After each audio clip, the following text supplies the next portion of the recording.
Hello folks, here I am sitting on the grass in my backyard, and what am I doing? I decided to talk about why I am disappointed with the likes of Vandana Shiva.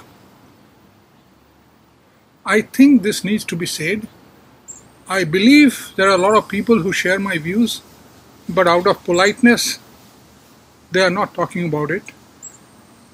The reason I think it needs to be said is because I think, in my independent judgment, that not saying it is more harmful than saying it.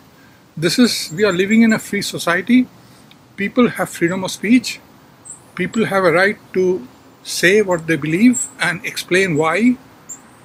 And that's what I'm doing. I believe that this needs to be said because the movement on fighting GMO and glyphosate is not making any headway. It's not going anywhere. We are increasing the amount of glyphosate being sprayed over the planet by doubling it every few years.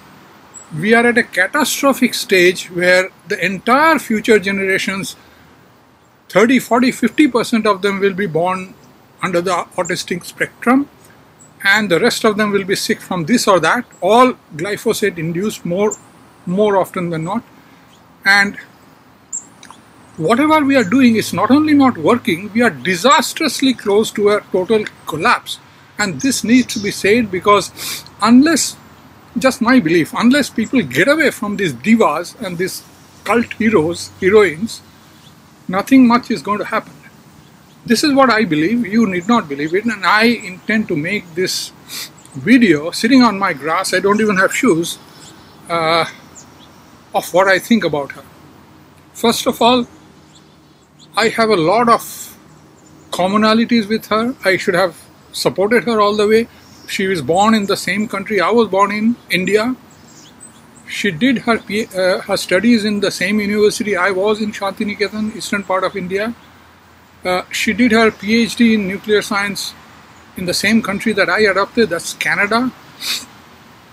She knows a lot of people that I know personally. I interviewed her at length for more than an hour many years before she even became so famous. I put it up on the internet, that interview. I have removed it since then. It's no more there because I have great misgivings about her later actions. And here is the thing. She gained prominence as a young student during the Chipko movement. First of all, I need to tell you something about the Chipko movement. Many of you know, maybe some of you don't. The history of the movement actually goes back several centuries in the past in India, when a contractor, forest logging contractor of those days, they used to use hand axes to chop down trees for using the lumber. They had made a contract with the king for the rights to chop down large sections of a forest in northern India, to cut down the big trees and take them away for business. However, the local villagers, they belong to a community, a kind of a sect under Hinduism that believed that protecting the environment, protecting the animals, protecting the trees was the same thing as being close to God. In other words, protecting those trees and preventing them from getting chopped was their way of serving God, in a way. So what did they do? They were completely, unarmed. They didn't have anything, and it was a movement that started by the women of that village. They started the Chipko movement. Chipko means cling or stick to. They held hands and stuck around the trunks of these giant trees, and they told this axe-wielding people that you want to take the trees down, you have to take us down with them, chop us down. They were willing to sacrifice their life to protect the trees. And these people were uneducated, unsophisticated village women of India. This became a major issue at that time. Some people lost their lives. It became a major turmoil issue. The entire villagers got up in arms about it. The matter went back to the kings, and eventually the chopping down of trees was stopped. So that was the first instance of this Chipko movement. Come fast forward to modern India in the later decades of last century, when again the modern logging corporations, now with machines and bulldozers and chainsaws and so on, had obtained a contract from the local government to chop down the trees. And now the descendants of these kind of people who still believed in living in harmony and no animal and no tree should be hurt for the sake of commercial interest, and protecting them was your duty and it was same as being close to God, they, again, these uneducated women of those villages started this movement of sticking themselves around the trees and telling these people, you want the trees, you have to chop us down with it. But in modern India, this became a major social issue. It hit the news like crazy. A lot of youngsters from urban areas, from educated, from the universities, so on, got to know about it. They flocked to that area, and it became a kind of a social, eco-promoting movement about newly aware, educated class emerging out of Indian universities. And Vandana Shiva was one of the young students that went and joined it and had her first lesson on, you can say, eco-feminism in some way, how to support ecology and nature and protest their destruction for commerce. So she got her first-hand experience in that. She did not lead the movement. She did not spearhead the movement. She did not, invent the movement. But many people today think that she might have had a major role to play. Subsequently, she did some good work later on, I admit, fighting off pharmaceuticals that were trying to steal India's biotechnology, genome of various herbs and plants, and for medicinal purposes they're trying to patent it and capture that knowledge and prevent Indians from making any medicines on those, because although they have been doing it for thousands of years, because they do not have the patent and these companies have the patent and so on. So she did some good work in fighting these off in European courts and so on. She avoided going to the US courts because rightfully she suspected that the US courts are thoroughly corrupted and she has no chance of winning there.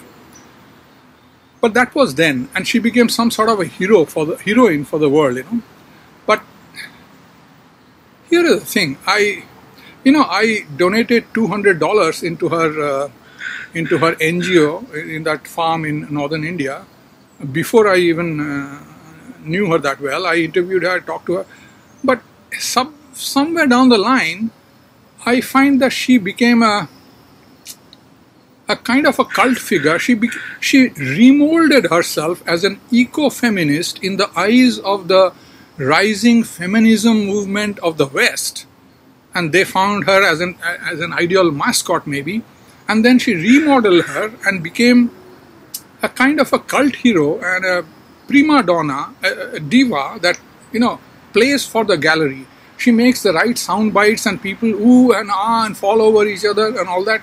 But she stopped addressing real issues. She stopped real activism. She made a farm and people go gaga over saving seeds and all that. Here is the thing. India has got remarkable group of activists and people who work with their hands to fight off this GMO and glyphosate. Remarkable work they are doing, a whole lot of them. And India is one country that till date has not allowed any GMO food to be approved for commercial plantation, till date. But all those resistance came from other people, not Vandana Shiva. They did pioneering work. Their work should be all over the world for people like us, but we never get to know it. Why? Because as far as India is concerned, Vandana Shiva has grabbed all the limelight, and she is not involved, and she doesn't talk about them much because that takes the limelight away from her. And in this series, this GMOs revealed, I heard this guy saying, in India, Vandana Shiva. I said, oh God, you couldn't find a better example than Vandana Shiva to talk about what India is doing. I mean, this is the problem. So I was invited to one of her speeches in Ottawa area. I was there a couple of years ago. Myself and Thierry Vrain, he's a genetic engineer and a scientist who worked in Agriculture Canada for many years. He's a good friend of mine. And we went together on an invitation of people talking about glyphosate. I mean, he was a scientist. He would talk about how bad it is. And I would talk as an activist that what we are supposed to do. I mean, Thierry Vrain used to tell people that I scare the hell out of people about how bad glyphosate is. And Tony talks about what you should do about it. I used to introduce myself to the people in the audience before the talks, that he is the scientist. You can listen to him on how bad it is. And I am the troublemaker. If you want to listen to troublemaker, listen to me.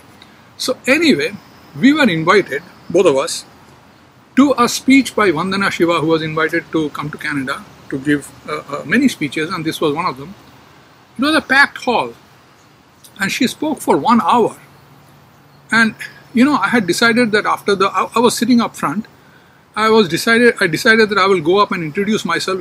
She will recognize me. I interviewed her, and we have many common friends. We come from she studied in the same town where I did, and many common friends and blah blah. So we have a lot of commonality, and she would recognize, and I would shake hand and maybe exchange emails or take a picture or something, But as the speech continued, I got progressively disappointed by what she was saying.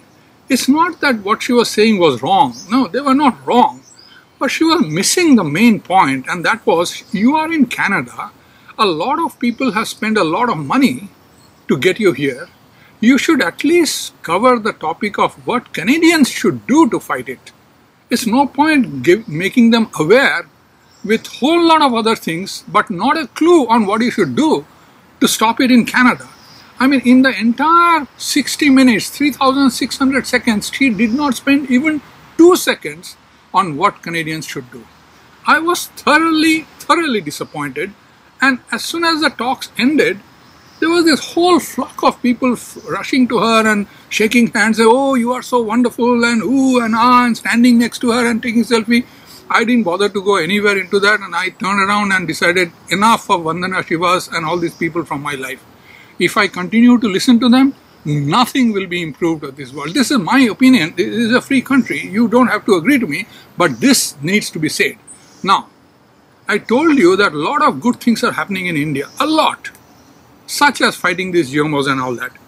And that a lot of good people are doing these jobs. And I know personally a lot of them. I've spoken to them. I've interviewed them. I am thoroughly, involved with it. It is my country and all that. Many of these people will not touch Vandana Shiva with a 10-foot pole. But they are too polite to mention it openly. Now the problem with me, I have many faults, I must admit. One of the faults is I do not have a polite gene. If I think something is not right, if I think that it is an important thing that needs to be said, if I see that nobody else is saying it, then I am there coming forward to say it, even if it is unpleasant, even if it is bad. Now, why I am mentioning all this is, a lot of people literally consider Vandana Shiva to be, like part of the Holy Trinity. And I decided to make this video to let my opinion be aired. I stand behind my statement that not only she is not the Holy Trinity, people who blindly follow cult leaders like this, talking heads like this, are not going to solve any problem. Why? Because Vandana Shivas cannot show you what to do. They don't even identify the root issues, let alone fighting them. Now, she initiated a big thing recently in 2016, and this Monsanto tribunal in The Hague. People talk about fake news all over the place. This is a perfect fake news. I mean, this is outrageous that she did what she did as a fake news, and people are going gaga over it. First of all, You call it a tribunal. What is a tribunal? It's kind of a legal case against people who, for instance, commit crime against humanity. This was no tribunal, this was a mock tribunal. Say that. Don't call it a tribunal. You got hold of people who are retired judges. What's the big deal? They are retired judges, they are not real judges, this is not a real case. And you are placing it in The Hague, the headquarters of International Criminal Court, indirectly implying that Monsanto is being tried by the International Criminal Court. But that was fake news. They were not being tried in International Criminal Court. You were just making a mock case on the sidelines and making a big splash about it. This is exactly what fake news is. And finally, you targeted the wrong party, Monsanto. You are barking up the wrong tree. You should target the government, starting with US government and then every other government in every country where this item has come, by Monsanto influencing those government politicians to change the law so that they could come in. The culprits are those governments, and the people responsible are the people of those or those countries that allowed their government to get away with doing this. This should have been the prime target. But you misled millions of people, tens of thousands, I don't know how many people followed that thing, on the wrong direction and barking up the wrong tree. Monsanto Tribunal. I mean, this is the worst possible example of fake news in my eyes, and these are the reasons I consider Vandana Shiva to be mainly engaged in gimmicks that do not solve the problem and that ensures that all the people that go gaga over it, spend all their energy and time barking up the wrong tree. There are lots of wrong trees around. Monsanto is not the only one. But this is what people like Vandana Shiva has gotten to. It's become a career for them. I mean, imagine if GMOs disappeared, if glyphosate disappeared, they have no career now. Nobody wants to listen to them because there's nothing. So these people kind of give you half-assed information. What they tell you is not a lie. But that's not the whole truth. And that's not even the most relevant truth. The most relevant information should be what should be your target and what you should do to eradicate it. Here is what I think. If US government is the prime mover of this shit, which I do believe it is, and then they are influencing all other governments to do the same thing by allowing this nonsense to be legally approved. First of all, the whole world need to accept that US government should be the first target. Next point. If USA is a functioning democracy, then people get the government they deserve. That is the definition of a functioning democracy. So if US government is the root of it and it is a democracy, then every US citizen, everyone, is collectively responsible for this shit that is coming down not only inside USA but across the planet. Every American is responsible for it. Once you accept that yes, I am responsible partly for this, only when you accept the right party that is at fault and whose fault it is, my fault for allowing it, only then you can think what to do to correct this problem. If you don't even recognize this, you will never correct the problem. You will always be dancing around on the fringes. Next, if you don't think USA is a functioning democracy, it has been hijacked by corporations and so on, then have the guts to say that whatever I do doesn't matter because it's not a democracy, it's a fascist dictatorship and it's out of the hands of the people. We can't solve this problem without actually trying to defeat this fascist dictatorship by having an internal revolt. We are not up to it. We have lost all that bloody, whatever it was that Americans did to fight for their democracy and for their freedom, all that is gone. We can't do it. Please, people from outside the world, help us because we cannot. Say it and get away with. Stop talking about this nonsense, So either you accept it's a democracy and take responsibility, or you admit it's not a democracy and it's out of your hand and you cannot bring back democracy. You don't have it in you anymore. These are the issues that you need to address. And for everybody else, for me, Canadians, target is the high corruption in Canadian politics. There is no other way to say it. I don't want to waste time doing this and that. I'm a single guy. I'm not a revolutionist. I hate holding guns. I've never, owned a gun or I'll never will.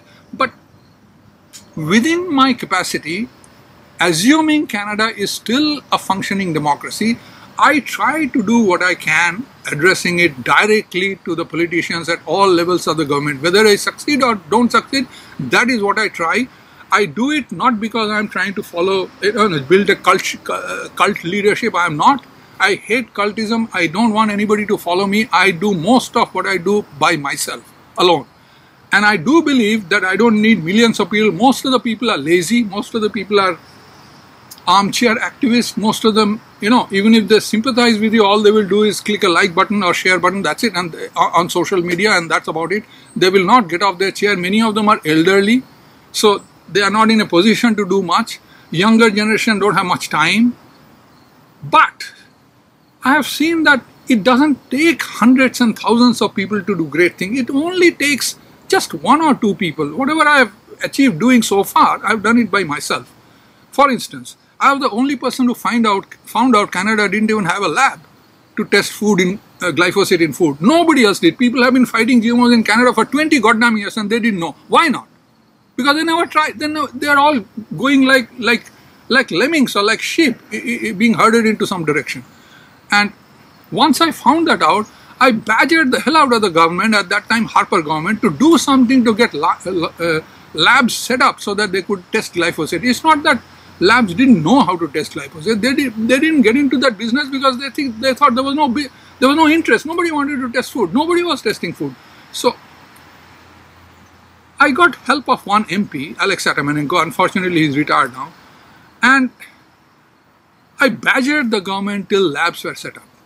I was happy to note that after all this push, the government had allocated multiple billions of dollars to test a vast number of, more than nearly 8,000 samples of food collected in Canada from 68 different countries and test them for glyphosate alone, only, let alone everything else. I badgered the government and I saw this happening. The government kept silent about it. They never made a public announcement that they are testing food for glyphosate for a long time, but I knew because I had befriended all the labs in Canada by them and I knew the managers of many. They told me this was happening. I started pushing the government to give me every result of these tests. It took me 2 years, but I got them. Again, I did all that alone, without any following, and I succeeded. I succeeded without being a cult leader, just by myself. I would not have been able to do that if I was with somebody else. None of them wanted to go this way. And I was the one who analyzed these 8,000 results and found out that North America makes the most poisonous food in the entire planet.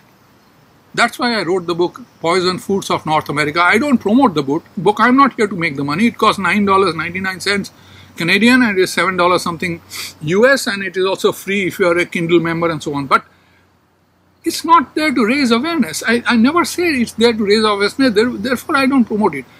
It's only for those that have already made up their mind that glyphosate is the most poisonous and worst thing to be in their food, and they don't know how to figure out what to eat, not to eat. They cannot afford organic food always because organic foods are costly, unfortunately. So they would like to have some guideline of what to eat and what to avoid in their daily choice when they go to buy ordinary food, non-organic food. And that's the people I wrote the book for. I showed that going non-GMO is no use because most of the toxic pesticide is in crops that are not GMO. So avoiding GMO is not going to make you safe. You are going to make you more sick because some of those not GMO foods are highly toxic. Going gluten-free is no solution because North American gluten-free food is toxic like hell. So I'm not saying what you should do, what you should not do. I'm not trying to be a guru and tell you. I just gave all the data, table after table, actual readings from the government, chart after chart, 400 of them in this book, and put it up. You can see yourself how it is. You can decide you love glyphosate, buy those foods. You don't like glyphosate, avoid those foods. That's it. And I don't talk about my book because I'm not here to make money, and many of them I see that they actually read it free, sections of it, because they're members of Kindle, and that's fine. I mean, that's what the book is for. It's a reference. And why I'm saying all this is I'm not trying to blow my horn or try to put feathers in my own cap. I'm not here to get any following. I don't have an NGO. I don't want you to follow me. I am trying to start a grassroots movement by showing by example that if I, who don't even look like a proper Canadian, I look at my skin color, hear my accent, look at my face.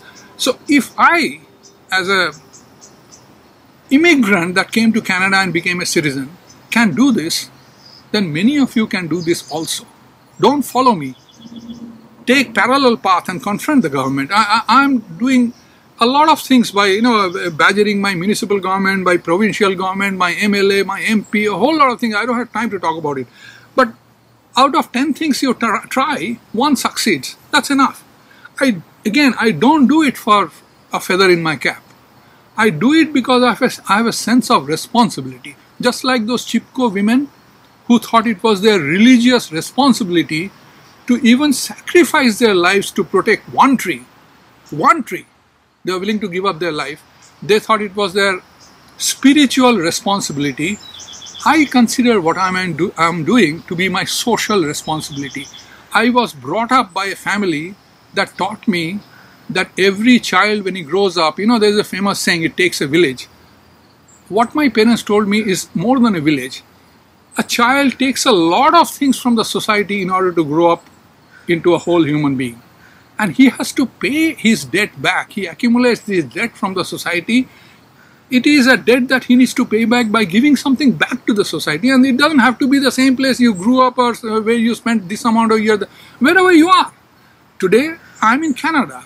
I'm paying my debt to the society in Canada. That's why I'm doing it. I'm not doing it for money. I'm not doing it for anything else. I don't care whether I succeed or not succeed. I'm paying my debt. I'm supposed to pay my debt. I pay my debt. I succeed or don't succeed, I don't care. I will do that till I have the last breath left in my, as long as I have strength in my feet to move. That's why I'm doing whatever I'm doing, and that is one of the reasons I dislike people like Vandana Shiva. I seriously dislike. I don't care she was born in the same country. I wish people would use this thing, this thing that is above their ears, above their eyes, between their ears, the dome-shaped thing, with this thick bone, and inside that there is some organ that is supposed to do this magic to this species called Homo sapiens by, thinking. I wish people would do that and decide that it is not a path that everybody needs to be on the same, follow the leader like a flock of sheep. No, it's not helping. Each has to find their own way and keep the government firmly in target. Forget about everything else. Yes, you should grow your own food. This is one way of making a difference. I try to grow as much food as I can. I was not a farmer. Nobody taught me farming, but I saw my father used to involve himself in backyard gardening seriously. He is not a farmer either. He's a fine arts scholar. His expertise was fine art. He was a professor in a university, same university where Vandana Shiva studied, by the way. And we all do what we have to. It was not necessary for me to grow food if all the food we had in this place was organic, and it was supposed to be organic. But we don't have that. So one of the ways of fighting back is to try to increase amount of organic food you eat by growing your own. Anyway, I've said enough. I don't know how much minute I took, and I wanted to get it off my chest that I do not like Vandana Shiva, not as a person, but for what she represents. I don't think people like her solve the case. I've said my piece. I don't really care if you believe me or not. This is a free country, and I've said what I said. Goodbye.